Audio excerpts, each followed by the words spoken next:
بھائی اللہ نے اس آیت میں متقی یعنی تقوی کرنے والوں کے ایمان اور اعمال کے بارے میں بتایا ہے۔ بالکل صحیح۔ آئیے پہلے یہ دیکھتے ہیں کہ متقی یا تقوی کرنے والوں کا ایمان کیسا ہو، پھر متقی کے اعمال کیسے ہوں وہ دیکھیں گے۔ اب آپ بتائیے کہ اس آیت کے مطابق متقی کا ایمان کس کس چیز پر ہونا چاہیے؟ اس آیت کے مطابق تقوی حاصل کرنے کے لیے پہلی چیز اللہ پر ایمان ہے۔ وہ تو میرا ہے۔ بھائی آپ کا ایمان اللہ پر ہے یا اللہ کے نام پر؟ ان دونوں میں کیا فرق ہے؟ بھائی آپ سورہ نمبر 49 اور آیت نمبر 14 دیکھیں۔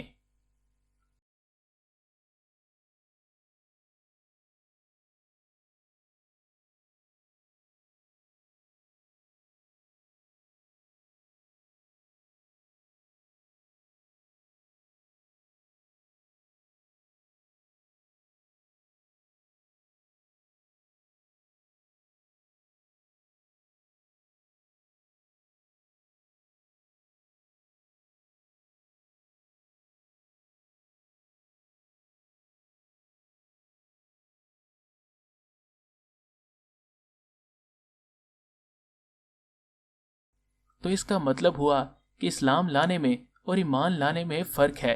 جی بھائی، آپ اسلام کلمہ پڑھ کر لاتے ہیں اور آپ کا ایمان آپ کے قرآن سے علم کے ساتھ آتا ہے۔ مثلاً کیا آپ اللہ کو مانتے ہیں؟ یقیناً۔ کیا آپ اللہ کو جانتے ہیں؟ کیا مطلب؟ مطلب یہ کہ اللہ کب رحمان بنتے ہیں اور رحمان بن کر کیا کرتے ہیں، اور اللہ کب رحیم بنتے ہیں اور کس کے لیے رحیم بنتے ہیں، اور اللہ رزاق کس طرح بنتے ہیں اور غفار کس کے لیے ہیں۔ اسی طرح قرآن میں سب بیان ہے کہ اللہ کی جتنی صفات ہیں وہ کس طرح کام کرتی ہیں اور آپ ان صفات سے کیسے فائدہ اٹھا سکتے ہیں۔ نہیں میرے بھائی، مجھے نہیں پتا۔ تو اس کا مطلب ہوا کہ آپ اللہ کو مانتے تو ہیں مگر اللہ کو جانتے نہیں، اور بھائی بغیر قرآنی علم کے ایمان نہیں ہوتا۔ اچھا، اب آگے دیکھتے ہیں کہ اگلا ایمان کس پر لانا ہے۔ اگلا ایمان ہمیں آخرت پر لانا ہے۔ جی میرے بھائی، آخرت پر ایمان لانے کے لیے ہمارے پاس اس بات کا علم ہونا چاہیے کہ قرآن کے مطابق وہ کون سے اعمال ہیں جو آخرت میں فائدہ دیں گے اور کون سے اعمال نقصان دیں گے۔ بھائی میں نے آخرت کے بارے میں کبھی قرآن سے جاننے کی کوشش ہی نہیں کی۔ اچھا، اب آگے دیکھتے ہیں کہ اگلا ایمان کس پر لانا ہے۔ اگلا ایمان ہمیں ملائکہ پر لانا ہے۔ جی میرے بھائی، کیا ہمیں قرآن سے اس بات کا علم ہے؟ ملائکہ کون ہیں اور اللہ کن لوگوں پر ان ملائکہ کو بھیجتے ہیں اور کب بھیجتے ہیں، اور وہ ملائکہ اللہ کے بندوں کی مدد کس طرح کرتے ہیں؟ نہیں میرے بھائی، میں نے کبھی ملائکہ کے متعلق قرآن سے جاننے کی کوشش ہی نہیں کی، اور بس سنی سنائی باتوں سے ان کو پر والا فرشتہ سمجھا۔ تو بھائی ہمیں ملائکہ کے متعلق بھی جاننا ہے ان پر ایمان لانے کے لیے۔ اچھا، اب آگے دیکھتے ہیں کہ اگلا ایمان کس پر لانا ہے۔ اگلا ایمان ہمیں کتاب پر لانا ہے۔ بھائی دوبارہ دیکھیں کتنی کتابوں پر ایمان لانا ہے۔ اللہ نے تو صرف یہاں ایک کتاب کی بات کی ہے۔ جی میرے بھائی، یہ وہی کتاب ہے جس کا ذکر سورہ نمبر 2 اور آیت نمبر 2 میں کیا گیا۔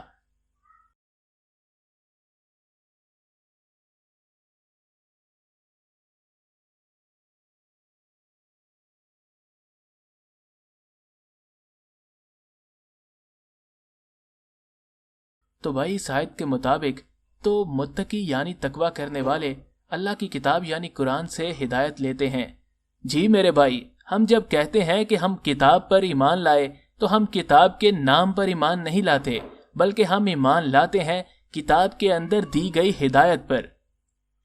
مثلاً اللہ قرآن میں ایمان والوں سے مخاطب ہو کر کہتے ہیں کہ اے وہ لوگو جو ایمان لائے ہو، اور ایمان لانے کا دعویٰ کرنے والوں کو ان کی 90 سے زائد ذمہ داریوں کی ہدایت کرتے ہیں، اور ہم ان میں سے جتنی ہدایت و ذمہ داریوں کو جانیں گے، اور اسی طرح اللہ کے جتنے بھی احکام ہم قرآن سے جانیں گے اور مانیں گے، ہمارا اللہ کی کتاب پر اتنا ہی ایمان ہوگا۔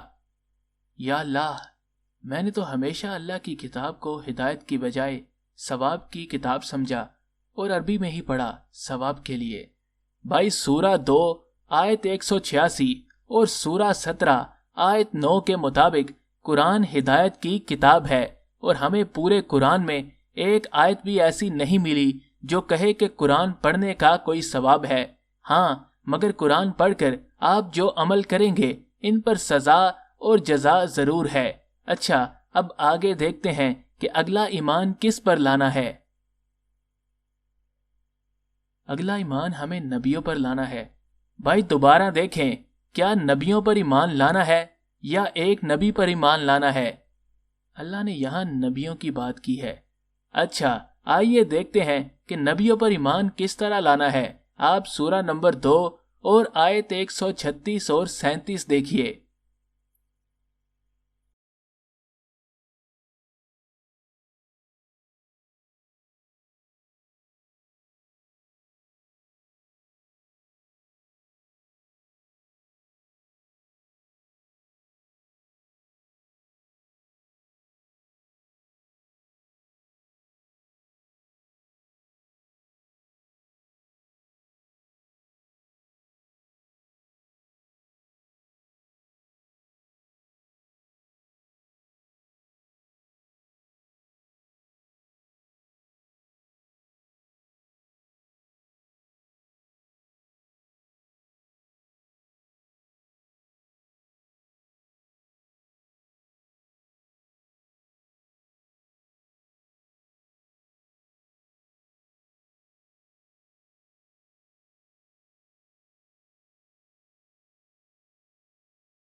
تو میرے بھائی، اس آیت کے مطابق ہمارا نبیوں پر ایمان 2 باتوں پر منحصر ہے۔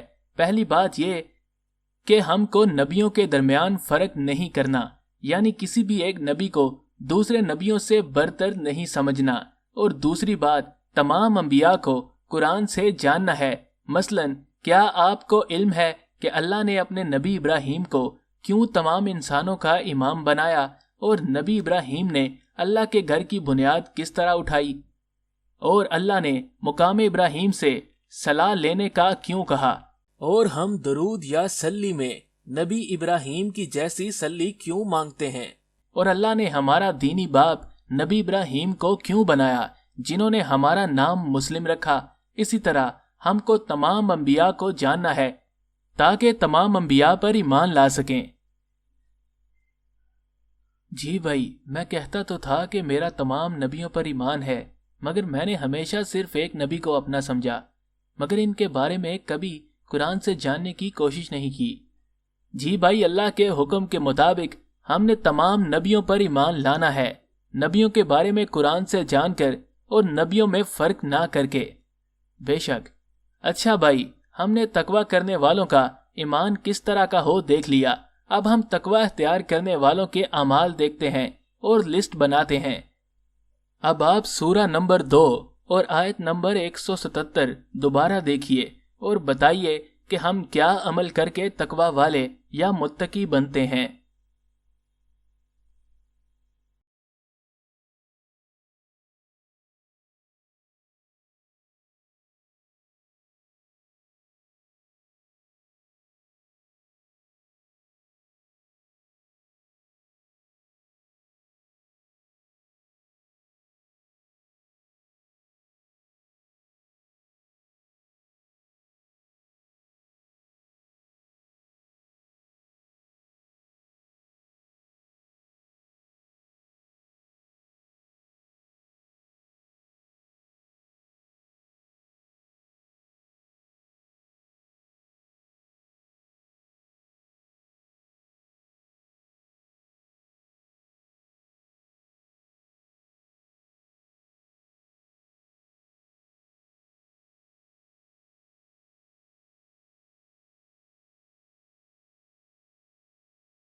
بھائی، اس آیت کے مطابق اگر متقی یا تقوی والا بننا ہے تو مال باوجود عزیز رکھنے کے خرچ کرنا ہے، قریب والوں پر اور یتیموں پر، اور محتاجوں پر اور راہ پر چلنے والوں پر اور سوال کرنے والوں پر اور خرچ کرنا ہے گرد و نو میں جیسے غلام یا قیدی یا قرضے چھڑانے میں، اور صلاح قائم کرنا ہے یعنی جو صلاح میں اللہ کے احکامات ملیں ان پر عمل کرنا ہے، اور زکوٰۃ دینا ہے قرآن کے مطابق، اور جب عہد کریں تو اس کو پورا کرنا ہے، اور صبر کرنا ہے سختی اور تکلیف میں اور خوف کے وقت۔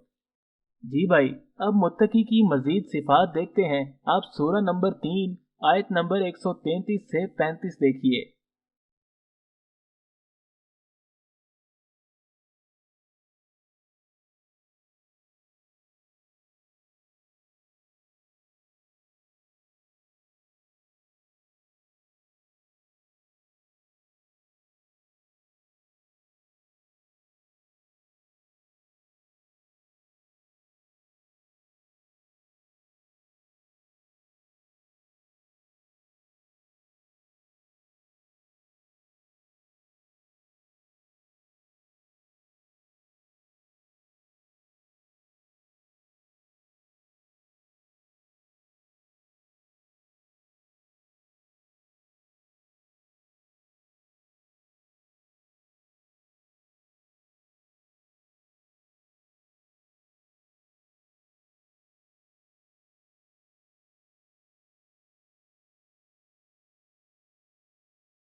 بھائی آیت کے مطابق تقویٰ کرنے والوں کی مزید خصوصیات یہ ہیں کہ وہ خوشحالی اور تنگی یعنی ہر حالات میں خرچ کرتے ہیں، اور غصے کو روکتے ہیں، اور لوگوں کے قصور معاف کرتے ہیں، اور وہ کہ جب کوئی فحش فعل ہو جائے یا اپنے حق میں کوئی اور برائی کر بیٹھتے ہیں تو اللہ کا ذکر یعنی قرآن سے نصیحت حاصل کرتے ہیں اور اپنے گناہوں کی بخشش مانگتے ہیں۔ جی بھائی، اب متقی کی مزید صفات دیکھتے ہیں۔ آپ سورہ نمبر 3 آیت نمبر 15 سے 17 دیکھیں۔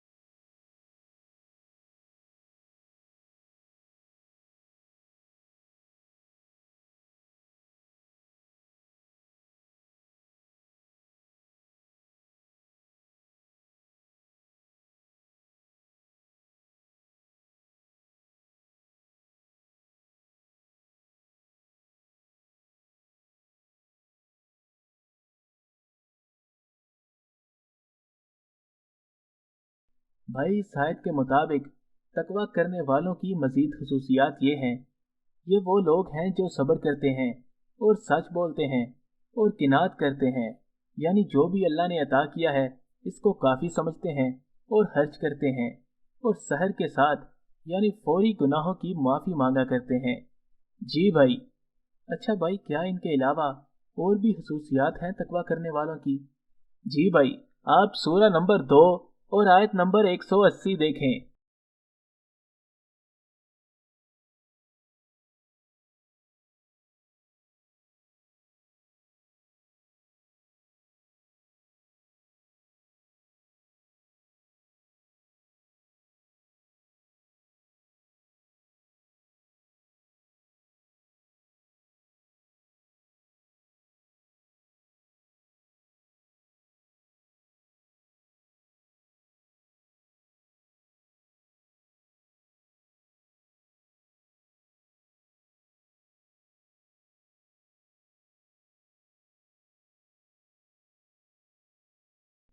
بھائی آیت کے مطابق تقویٰ کرنے والوں کی مزید خصوصیات یہ ہیں کہ وہ ماں باپ اور قریب والوں کے لیے معروف یعنی قرآن کے مطابق وصیت کرتے ہیں۔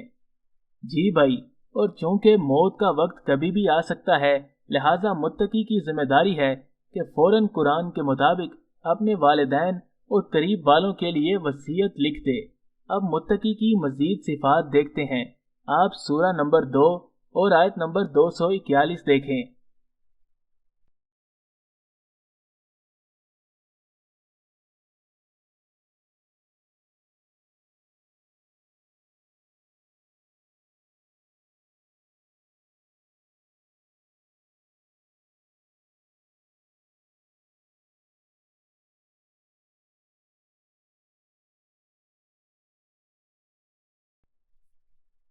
بھائی شاید کے مطابق تقوی کرنے والوں کی مزید خصوصیت یہ ہے کہ وہ طلاق دینے کے باوجود اپنی متعلقہ عورت کو بھی معروف یعنی قرآن کے مطابق مال دیتے ہیں۔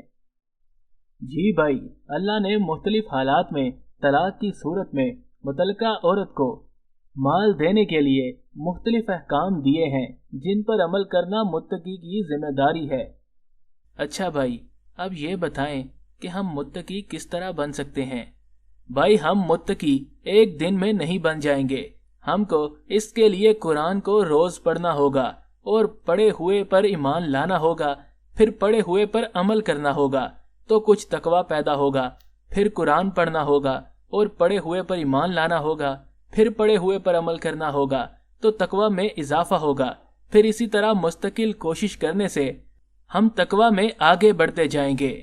آپ سورہ نمبر 5 اور آیت نمبر 93 دیکھیں۔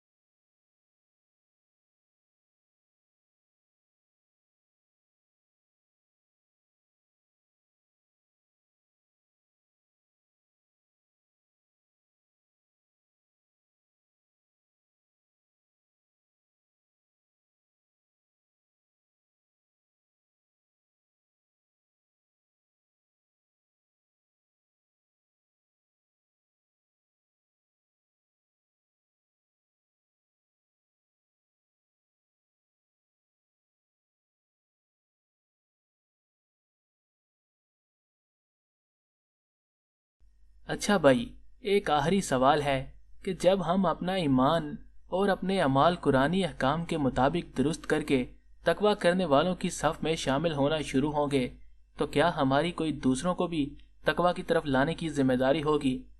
جی بھائی، آپ سورہ نمبر 6 اور آیت نمبر 69 دیکھیے۔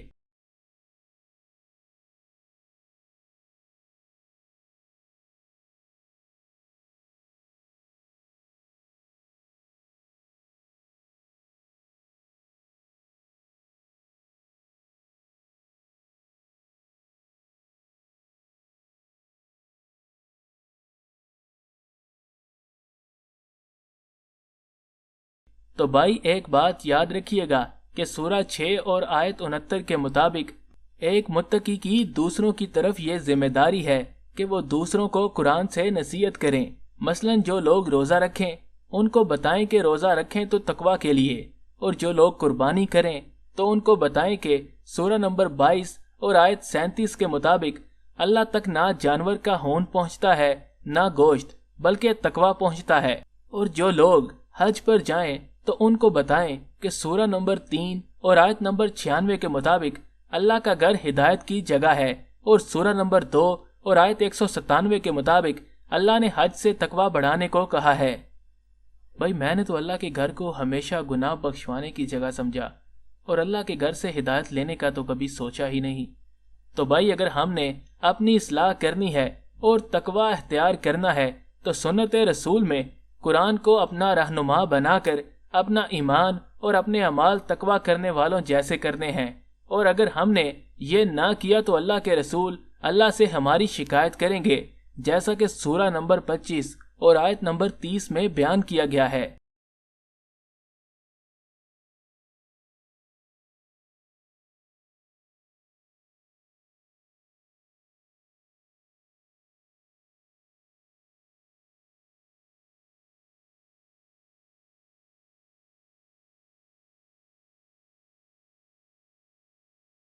تو میرے بھائی ان احکامات کی گھر میں موجود قرآن سے تصدیق کیجیے اور اس ویڈیو کو شیئر کر کے روزہ، قربانی اور حج کے مقصد کے بارے میں اللہ کے احکامات دنیا بھر کے مسلمانوں تک پہنچائیے، اور ہماری کوسچن قرآن کے نام سے موجود مفت موبائل ایپ کو ڈاؤن لوڈ کریں، اور نہ صرف مختلف ترجموں سے قرآن کا مطالعہ کریں بلکہ ہزاروں سوالات کے جوابات براہ راست قرآن سے حاصل کریں۔